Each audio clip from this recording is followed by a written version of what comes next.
सोनिया गांधीच्या आशीर्वादाने शेतकऱ्यांचा सातबारा कोरा। आज सोनिया गांधी लाईव्ह होत्या, त्या नेमकं काय म्हणाल्या ते पाहूया। हा देश हुकुमशाहीकडे जात आहे। राज्यातील कष्टकरी शेतकरी आर्थिक अडचणीत असताना उद्योगधंद्यांचे कर्ज माफ केले जाते, मात्र जगाचा पोशिंदा बळीराजा याचं कर्ज माफ केलं जात नाही।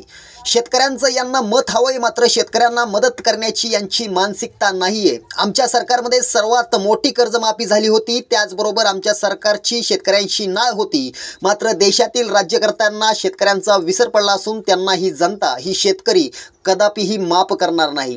आमच्या काळामध्ये शेतकऱ्यांचे आत्महत्येचे प्रमाण पाहता मोदी सरकार काळात ते 50% वाढले आहे। PM सारख्या योजना आणून शेतकऱ्यांना उल्लू बनवण्याचं काम हे सरकार करत असून त्यांना 2000 रुपये नव्हे तर त्यांच्या पिकाला, धान्याला भाव देण्याची जास्त गरज आहे। येत्या काळात आमचे सरकार सत्तेत आले तर पहिला निर्णय हा कर्जमाफीचा असेल, असे आश्वासन मी तुम्हाला देते। आम्ही सदैव बळीराजाच्या पाठीशी आहोत, असं देखील सोनिया गांधी म्हणाल्या। त्याविषयी तुमचं मत आम्हाला नक्की कमेंट करा। हा व्हिडिओ आवडला तर नक्की शेअर करा। पुन्हा भेटूया। जय हिंद, जय महाराष्ट्र।